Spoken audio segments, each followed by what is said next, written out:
अस्सलाम वालेकुम स्टूडेंट्स, मैं हूं आपका फिजिक्स टीचर कमर मोहम्मद नबील और आप इस वक्त हैं नबील्स ऑर्बिट में। तो चलिए स्टार्ट करते हैं आज का टॉपिक।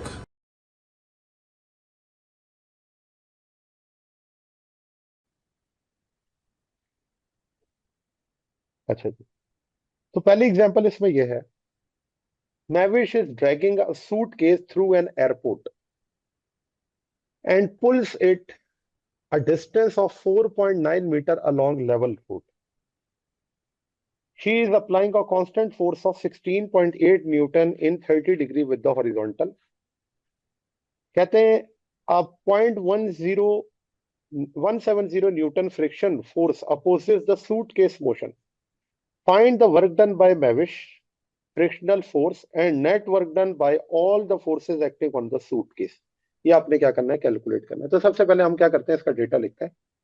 तो डेटा से हमें क्या होता है, एक आइडिया हो जाता है कि हमने कौन सा फार्मूला लगाना है और क्या क्या कैलकुलेट करना है। तो सबसे पहले उन्होंने आपको बताया है कि फोर्स बाय मैविश, ड्रैग करने के लिए जो फोर्स लगाई जा रही है वो कितनी है, वो है 16.8 न्यूटन। ये फोर्स हो गई। अच्छा, और उसके बाद उन्होंने कहा है कि जो एंगल है उसका फोर्स लगाने का, क्योंकि सूट केस को जो आप जानते हैं कि एक इंक्लाइंड फॉर्म में ही ड्रैग किया जाता है ना, वो 30 डिग्री है। जो फोर्स ऑफ फ्रिक्शन है वो इधर गिवन है 0.170 न्यूटन। ये फोर्स ऑफ फ्रिक्शन है 0.170 न्यूटन।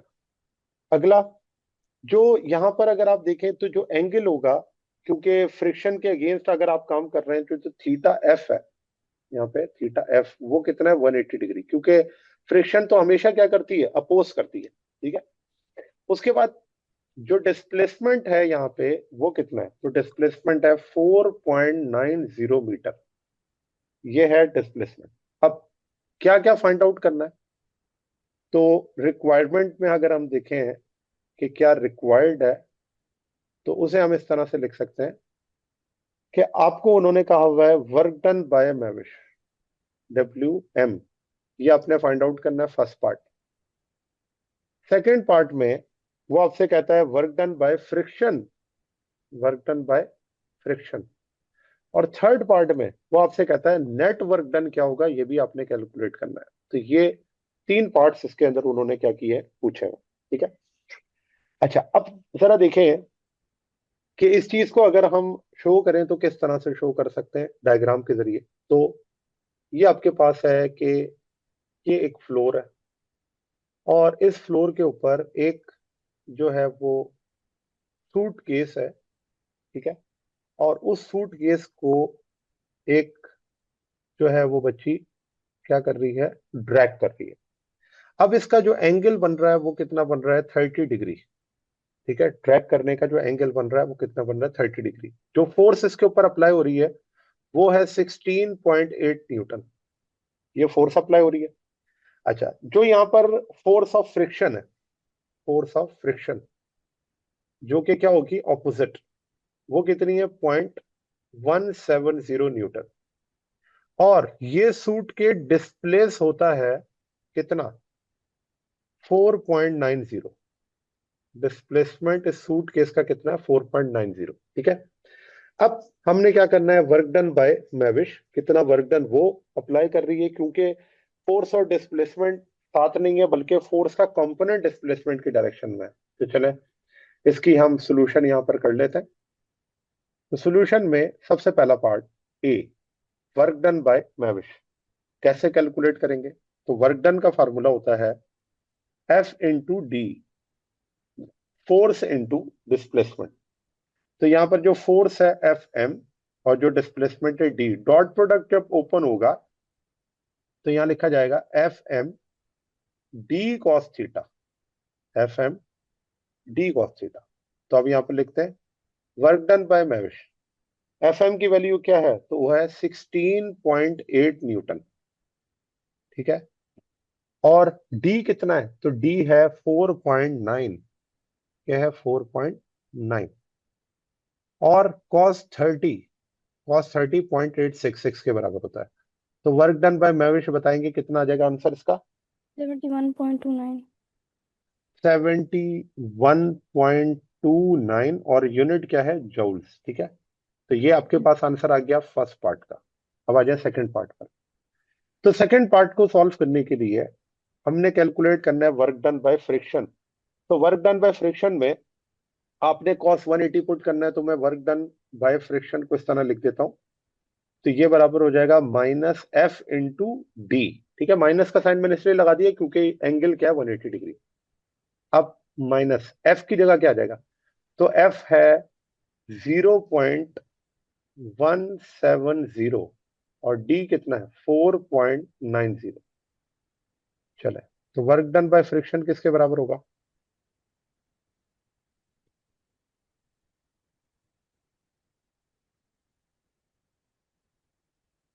0.833. 0.833 और वर्क डन बाय फ्रिक्शन भी किस में होगा, जॉल्स में होगा। तो ये आपने कैलकुलेट कर लिया वर्क डन बाय फ्रिक्शन। ठीक है, नेगेटिव साइन यही शो कर रहा है कि ये ऑपोजिंग फोर्स है। अब आ जाए तीसरे पार्ट पर, और वो तीसरा पार्ट है सी। ठीक है, सी में आपसे वो कहता है कि नेट वर्क डन जो है वो क्या होगा। तो देखिए, नेट वर्क डन के लिए हमने क्या करना है, दोनों वर्क्स को आपस में ऐड करना है। तो नेट वर्क डन के लिए मैविश का वर्क डन और फ्रिक्शन का वर्क डन दोनों क्या कर लेंगे, ऐड। तो आपके पास क्या आ जाएगा, नेट वर्क डन। तो वो है 71.29 और आप क्या करेंगे, प्लस किसको, -0.833 को। तो आप दोनों को सब्ट्रैक्ट कर देंगे तो बता दें नेट वर्क डन क्या आ जाएगा।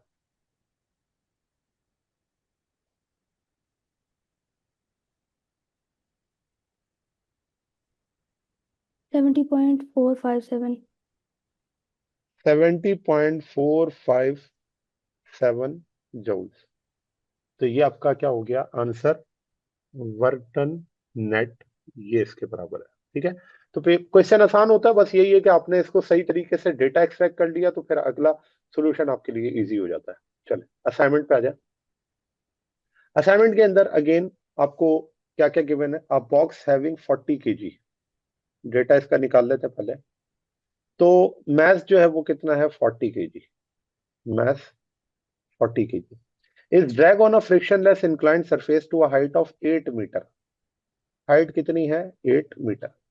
If the inclined plane makes an angle of 20 degree, अगर वो इंक्लाइंड जो है वो 20 डिग्री पर है, तो find the work done against gravity. आपने वर्क डन अगेंस्ट ग्रेविटी इसमें क्या करनी है, फाइंड आउट करनी है। ठीक है, तो देखिए वर्क डन अगेंस्ट ग्रेविटी का मतलब यही है कि आप इसके अंदर कैलकुलेट करेंगे वर्क डन mgh। ठीक है ना, तो मैं यहाँ पर लिख देता हूँ, वर्क का फार्मूला है एफ इंटू डी। तो यहाँ पर जो फोर्स होगी वो फोर्स ऑफ ग्रेविटी है, और डी क्या है इसके अंदर, डिस्प्लेसमेंट है। अब क्योंकि वो बॉडी डिस्प्लेस हो रही है अपवर्ड, तो फोर्स ऑफ ग्रेविटी वेट के बराबर है, उसे हम mg लिख देंगे और डी की जगह क्या लिखेंगे, h। तो ये आ गया mgh। तो जो वर्क होगा वो किसके बराबर हो जाएगा, तो मैं लिखूंगा m की वैल्यू है 40। जी कितना है, तो ये है 9.8। 9.8 और h कितना है, तो h है 8। तो तीनों को क्या करते हैं, मल्टीप्लाई। तो यहां से आप क्या 3136. करेंगे, 3136। 36. आगे पॉइंट भी है कोई, नहीं सर, वैसे ही 3136. ठीक है, चलो सही है। तो ये आपके पास क्या आ गया, कि जो वर्क डन होगा इस केस में वो 3136 जूल्स के इक्वल आएगा। चलो एग्जाम्पल 5.2। एग्जाम्पल 5.2 में कहते हैं कि in a science experiment a 3 kg water rocket is launch from ground. The rocket's total energy at the top of its flight is 2352 joules। ठीक है, हम साथ साथ डेटा भी इसका बनाते जाते हैं तो चीजें जो है वो हमारे लिए आसान हो जाएंगी। डेटा, तो देखें डेटा के अंदर सबसे पहली चीज आपने क्या लिखनी है, वो ये है मास ऑफ रॉकेट। तो मैं मास ऑफ रॉकेट को लिख देता हूँ, ये है 3 kg। मास ऑफ रॉकेट हो गया। आगे कहता है is launch from ground, the rocket's total energy at the top of its flight is। Total energy को मैं लिख देता हूँ ET, टोटल एनर्जी, और वो है 2352 जूल्स। ये हो गई टोटल एनर्जी। कहता what was the rockets launching speed. आपने बताना है कि जो इसकी रॉकेट्स की स्पीड होगी टोटल वो कितनी होगी इनिशियल, वो आपने फाइंड आउट करना है। तो मैं यहाँ पर लिख देता हूँ वी आई, ये आपने फाइंड आउट करना है। फिर कहता है कि what height did the rocket went. Second part में आपने हाइट कैलकुलेट करनी है, जिस हाइट तक वो रॉकेट मूव करके जाएगा। अभी मैंने आपको जब इक्वेशन पढ़ाई थी इंटर कन्वर्जन ऑफ एनर्जी की, वहां पर मैंने आपको हाइट का फार्मूला ड्राइव करवाया था ना, वो इसी वजह से था।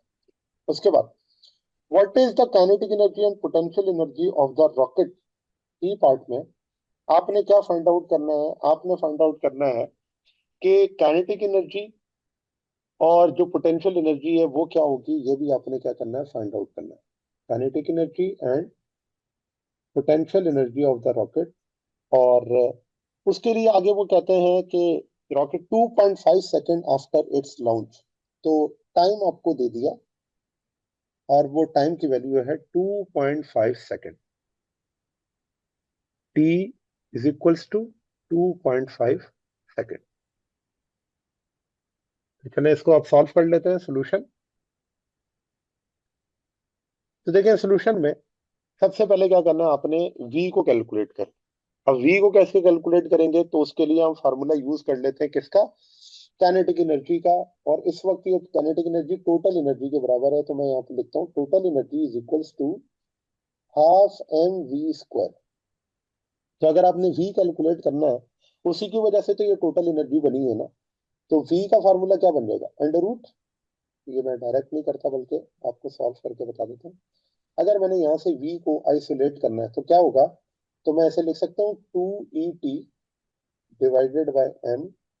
तो ये क्या आ जाएगा वी स्क्वायर, स्क्वायर रूट दोनों तरफ ले लेंगे, तो जो v है वो इक्वल होगा 2et डिवाइडेड बाय m। अब आप क्या करेंगे, वैल्यूज को सब्स्टिट्यूट करेंगे।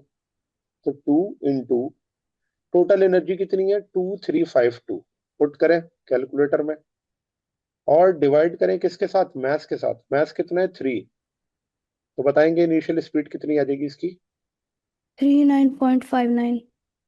39.59 और यूनिट है मीटर पर सेकंड। तो ये आपने कैलकुलेट कर दी स्पीड किसकी, रॉकेट की इनिशियली, कि अगर टोटल एनर्जी इतनी है तो कितनी एनर्जी होगी। तो ये है फर्स्ट पार्ट। अब आते हैं सेकंड पार्ट। सेकंड पार्ट में उसने आपसे पूछा हाइट।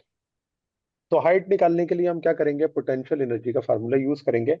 और यहाँ पर जो पोटेंशियल एनर्जी है वो एक्चुअली टोटल एनर्जी के इक्वली है, जैसे हमने ऊपर टोटल एनर्जी को किसके बराबर ले लिया था, काइनेटिक एनर्जी के। ठीक है, तो यहाँ पर पोटेंशियल एनर्जी टोटल एनर्जी है, और ये टोटल एनर्जी किसके बराबर होगी, ये होगी एम जी एच के। M G H. अब क्योंकि हमने एच कैलकुलेट करना है, तो फार्मूला इसमें ड्राइव होके क्या आ जाएगा, वो आ जाएगा E T divided by M G. तो जो एच है वो किसके बराबर हो गया, ई टी की वैल्यू है 2352 डिवाइडेड बाय एम की वैल्यू क्या है 3, और जी की वैल्यू क्या है 9.8। चले यहां से आप एच कैलकुलेट करें, 80।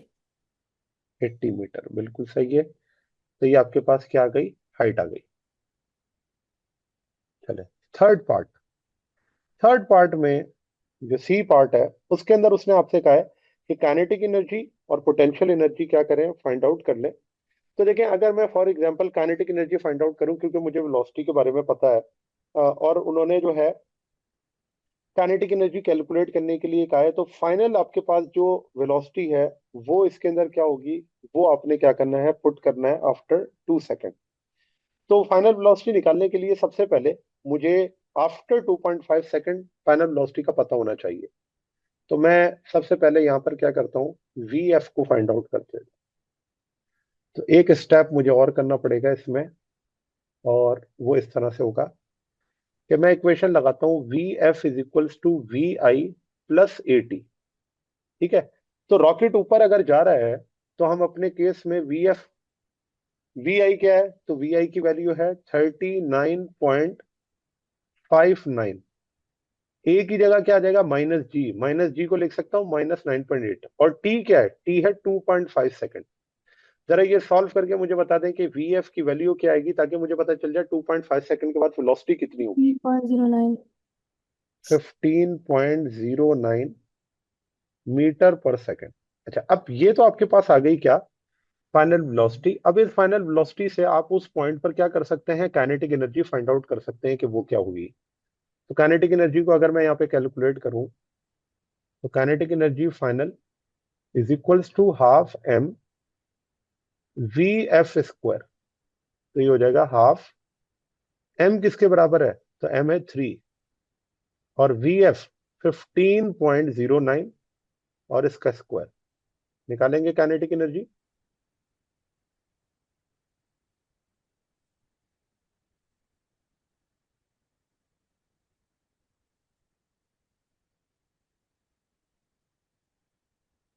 341.56 341.56 जूल्स। ठीक हो गया। अच्छा, जी। अब ये आपके पास क्या आ गई, काइनेटिक एनर्जी।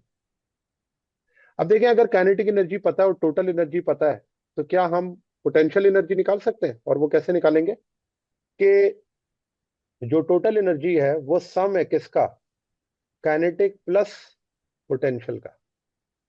तो अगर मैं इस तरह लिखूं कि total energy minus kinetic energy, तो क्या पोटेंशियल एनर्जी आ सकती है। तो कैसे लिखेंगे, टोटल एनर्जी कितनी है 2352 माइनस काइनेटिक एनर्जी कितनी है 341.56। तो सब ट्रैक करें, बताएं पोटेंशियल एनर्जी क्या आ जाएगी।